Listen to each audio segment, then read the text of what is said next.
नमस्कार। देश काल में आपका स्वागत है। मैं हूं मुकेश कुमार। दोस्तों, आमतौर पर यह माना जाता है कि आरएसएस का जन्म मुस्लिम विरोध की वजह से हुआ, या यूं कहें कि मुसलमानों को उसने एक खतरे के रूप में देखा और इस तरह से हिंदुओं को संगठित करने की कोशिश की। यानी ये मुसलमानों और हिंदुओं के बीच का एक जो संघर्ष था, अविश्वास था, नफरत थी, उसने ये आकार लिया और आरएसएस नाम का संगठन बना।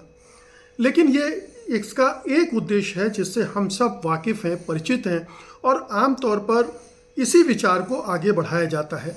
लेकिन वास्तव में ये वजह तो थी ही, एक और भी बड़ी वजह थी, और शायद वो इससे भी बड़ी वजह थी जिसकी वजह से आरएसएस का जन्म हुआ और जिसके बारे में बहुत सारे लोग बिल्कुल भी नहीं जानते हैं। यहाँ तक कि मैं भी स्वीकार करूँगा कि मुझे बहुत हल्की सी, मामूली सी जानकारी थी।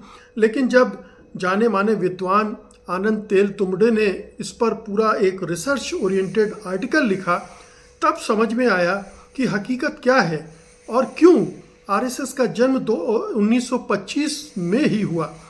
तो इस पर आइए एक नज़र डालते हैं कि ये आखिरकार आरएसएस के जन्म की जो दूसरी वजह है वो क्या थी। दूसरी वजह, जो सबसे बड़ी वजह अब नज़र आती है, वो है ब्राह्मण शासक वर्ग का डर, जो जाति विरोधी आंदोलनों से अपनी सामाजिक, आर्थिक और राजनीतिक पकड़ खो रहा था। कहने का मतलब ये है कि मुसलमानों का जो खतरा दिखाया गया था, उससे कहीं जो दूसरा बड़ा खतरा उस समय के ब्राह्मण शासक वर्ग को दिखा था, उसकी वजह से आरएसएस का जन्म हुआ था। दो तरह के खतरे अब हो गए। एक, मुसलमानों की जो राजनीतिक दावेदारी की जा रही थी उस समय तक टू नेशन थ्योरी नहीं आई थी, अलग पाकिस्तान वगैरह का कोई मामला ही नहीं था, लेकिन हिंदू मुसलमान की टसल थी, दोनों के बीच संघर्ष चल रहा था, दंगे भी होते थे, मारकाट भी होती थी, ये सब चल रहा था। तो एक तो मुसलमानों की जो राजनीतिक दावेदारी थी कि वो इस मुल्क में अपनी भी राजनीतिक हिस्सेदारी चाहते थे, उसकी प्रतिक्रिया में जो हिंदुत्ववादी संगठन या लोग थे, नेता थे, उन्होंने अपने को संगठित करना शुरू किया। और दूसरा, ये तो बाहर का खतरा था, दूसरा अंदर का खतरा था, और वो खतरा था निचली जातियों की बराबरी और मुक्त की लड़ाई का खतरा। यानी जो दलित जातियाँ थीं, पिछड़ी जातियाँ थीं, वो जिस तरह से संघर्ष करने के लिए सामने आने लगी, उससे ब्राह्मण शासक वर्ग को एक बड़ा खतरा दिखाई देने लगा, और उसकी वजह से उन्हें लगा कि अब ब्राह्मणों को हिंदुओं के नाम पर संगठित होकर अपना जो वर्चस्व है, अपनी जो सत्ता है, उसको बचाना चाहिए। अब इसको थोड़ा डिटेल में जाते हैं। आपके दिमाग में ये सवाल तो उठता ही होगा कि आखिरकार आरएसएस का जन्म नागपुर में ही क्यों हुआ, वो लखनऊ में क्यों नहीं हुआ, भोपाल, इंदौर या जयपुर या किसी और शहर में उत्तर के क्यों नहीं हुआ? क्योंकि उत्तर भारत में बीजेपी सबसे ज़्यादा ताकतवर दिखती है, तो कायदे से तो उसकी पृष्ठभूमि यहाँ उत्तर भारत में कहीं होनी चाहिए थी, और उत्तर भारत में ही सबसे ज़्यादा हिंदू मुसलमान का संघर्ष भी है, तो क्यों वो यहाँ नहीं है, उसका केंद्र क्यों नागपुर केंद्र है? तो अब इसको समझने की ज़रूरत है। नागपुर इसलिए केंद्र है क्योंकि उस समय वो पूरे जो विदर्भ का इलाका था, उसमें जाति विरोधी और सामाजिक सुधारों के आंदोलनों की एक लहर आई हुई थी। ये 1915-1920 के आसपास की बात है, जब वहाँ पर ज्योतिबा फूले का सत्य शोधक समाज सक्रिय हुआ था। उसने समानता और तर्कवाद की बात की थी। फिर शुरुआती जो दलित राजनीतिक संगठन हैं, वो भी विदर्भ के इलाके में बने थे, और इस माहौल में हिंदू एकता का नारा दरअसल ब्राह्मणवादी पलटवार था। ये जो दलितों का उभार हो रहा था, दलित मुक्ति चेतना आ रही थी, दलित अपने अधिकार और बराबरी के लिए लड़ने लगे थे, वो तर्क की बात करते थे, काल्पनिक और शास्त्रों की बात नहीं करते थे।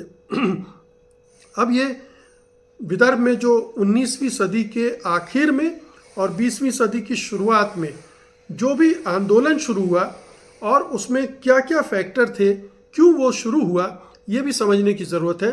तो सबसे बड़ी बात यह है कि जो महार समुदाय था वहाँ का, एक जाति है महार दलितों में, उसने शिक्षा और रोज़गार में तरक्की पाई और समाज सुधारों के कामों में वो आगे बढ़ने लगे। ये वर्ग था जो ब्रिटिश फौजों में भी गया और उसने ये जो भीमा कोरेगांव का नाम आपने सुना होगा, वहाँ की लड़ाई में इस महार रेजिमेंट ने ही पेशवाओं को मुंह की याद, छठी का दूध याद दिला दिया था। एक बड़ी लड़ाई थी। तो महार जातियों में इस तरह से शिक्षा और रोजगार आने के बाद एक नई चेतना आई और वो समाज सुधार के काम पर आगे बढ़े। और इन लोगों पर, महार जाति पर, फूले गोपाल बाबा वलंगकर, शिवराम जाम्बा काबले, विट्ठल रामजी शिंदे जैसे नेताओं का असर था। और कुछ संगठन बने, जैसे 1908 में महार सभा बनी, विट्ठल रावजी मून पांडे, इन्होंने इसका गठन किया। ये पांडे वो वाले पांडे नहीं है। दूसरा 1913 में नागपुर सम्मेलन हुआ, जहां पूरे मराठी क्षेत्र के दलित नेता इकट्ठे हुए। तो 1910 से 20 के दशक तक विदर्भ जातिवाद विरोधी आंदोलन का केंद्र बन गया। अब इसमें ये जो आंदोलन था उसमें शिक्षा, मंदिरों में प्रवेश और नागरिक अधिकारों की मांग उठने लगी। इन आंदोलनों ने ब्राह्मणवादी प्रभुत्व को चुनौती दे दी और इससे घबराहट फैल गई। अच्छा, इस बीच में कुछ और ऐसे डेवलपमेंट हुए जिसने ब्राह्मणों को और डरा दिया। जैसे मार्ले मिंटो सुधार जो 1909 में हुए और 1911 की जनगणना उसके आधार पर हुई, उसमें दलितों की गिनती अलग से हुई।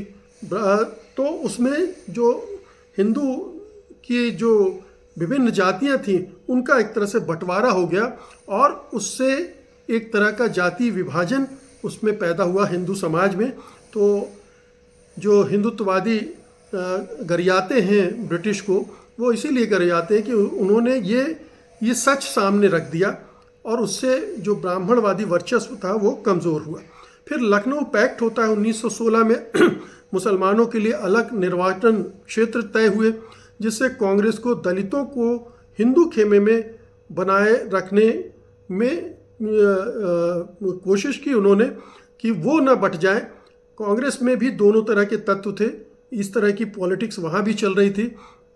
फिर आप देखिए कि 1917 से 1920 के बीच में दलित सम्मेलनों में बराबरी, शिक्षा और रोजगार के अधिकारों की मांग बढ़ती चली गई। 1920 में शाहू महाराज का एक बहुत ही ऐतिहासिक सम्मेलन नागपुर में हुआ, जहां भीमराव अंबेडकर ने पहली बार कहा कि दलितों की मुक्ति दलितों के हाथों में है, ये ब्राह्मण आपको मुक्ति नहीं देंगे, उनसे भीख मत मांगो, उनकी कृपा पर मत रहो, आप अपने आप को अब सक्षम बनाओ और अपनी आज़ादी हासिल करो।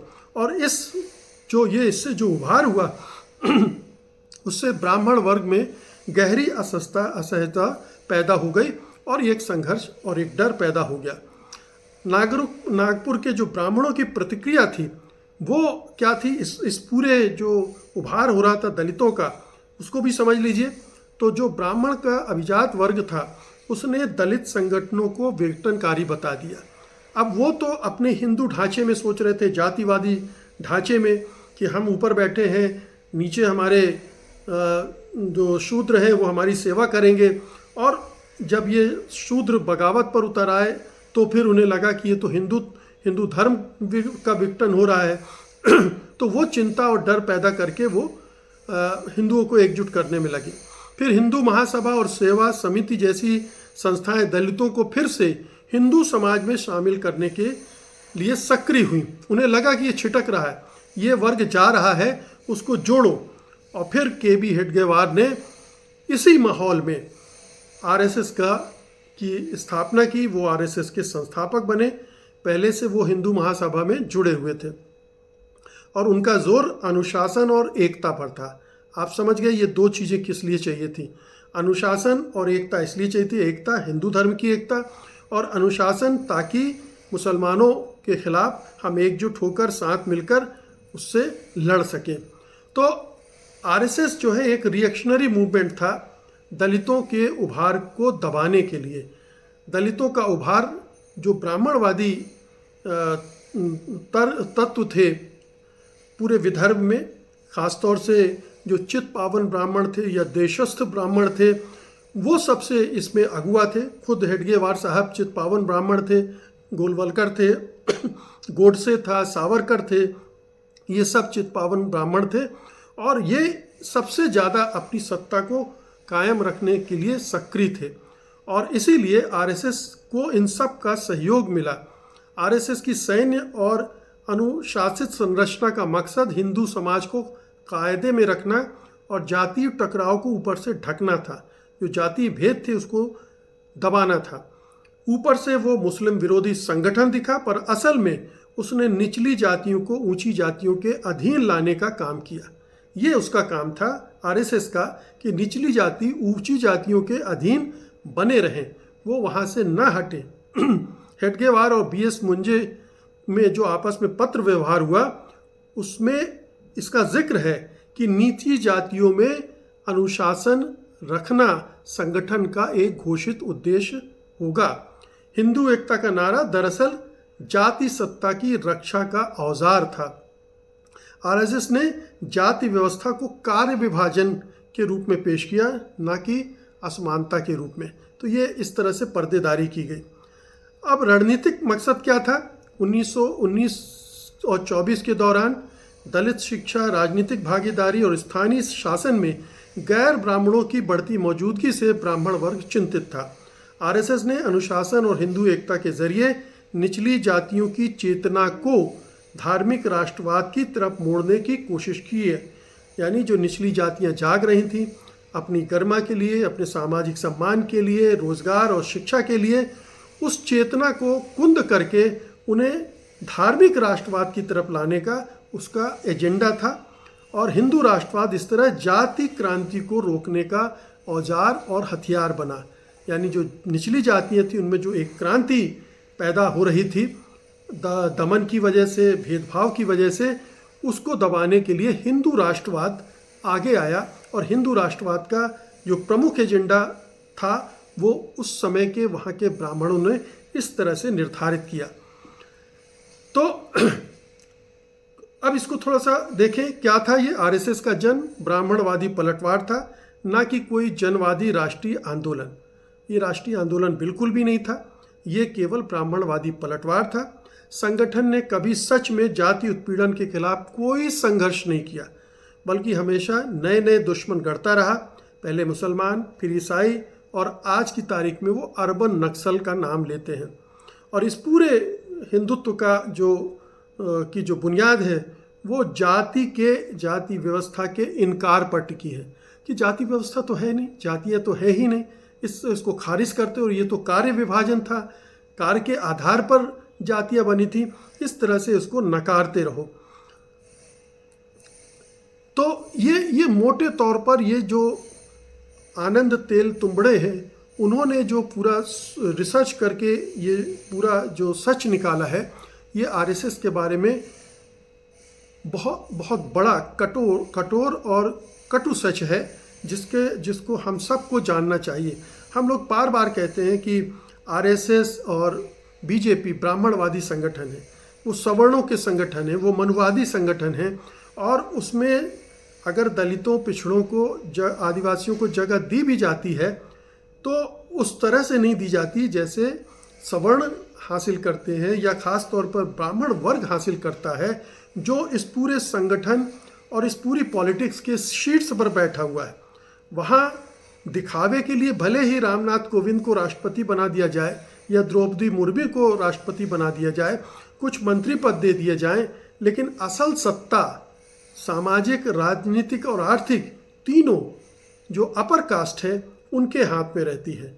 जहाँ जहाँ भी सत्ता को नियंत्रित करना हो वहाँ इसी वर्ग के लोग आपको मिलेंगे, चाहे एकेडमिक्स हो, चाहे संसद राजनीति हो, या आप अदालतों को देख लीजिए, हर जगह यही जातियाँ काबिज हैं और यही संघ का उद्देश्य है।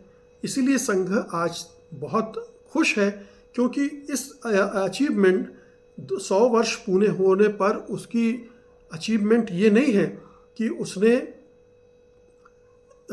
हिंदू को जगा दिया है या हिंदू एकजुट हो गया है, उसकी अचीवमेंट ये है कि उसने दलितों के एजेंडे को ख़त्म कर दिया है। जो दलित संगठन है उनको बहुत कमज़ोर कर दिया है। जो दलितों का नुमाइंदगी करने वाली पार्टियां हैं उनको बिल्कुल धराशायी कर दिया है। तो अब जो दलितों की तरफ से मिलने वाली चुनौती थी उसको उसने काफ़ी हद तक न्यूट्रलाइज कर दिया है। तो ये उसका जो उद्देश्य 1925 में था, 2025 में आकर काफ़ी हद तक वो हासिल करते हुए दिखती है। लेकिन इसी बीच में राजनीति एक नई करवट भी ले रही है। 2025 के चुनाव में जिस तरह से आरक्षण बचाओ, संविधान बचाओ, जातिगत जनगणना कराओ, ये सारी चीज़ें उठी हैं, उसने दलितों में एक नई चेतना और नए उभार को भी जन्म दे दिया है। और इधर देश की सबसे बड़ी पार्टी जो पहले मोटे तौर पर उस पर भी ब्राह्मणवाद काबिज था, वो भी मनुवादी थी, उसने अपना रूप बदला है, ख़ासतौर से टॉप लीडरशिप ने, और वो अब दलितों के साथ जा रही है, दलितों के साथ खड़ी है। तो ये परिवर्तन जो सबसे बड़ी राष्ट्रीय पार्टी के ज़रिए आएगा वो ज़्यादा प्रभावशाली होगा और ज़्यादा बड़ी चुनौती आरएसएस के सामने पेश करेगा। इसलिए अगर आरएसएस इस गुमान में है कि उसने ये किला फतह कर लिया है तो ये उसकी खुशफहमी है। बहुत बहुत शुक्रिया आपका। धन्यवाद। नमस्कार।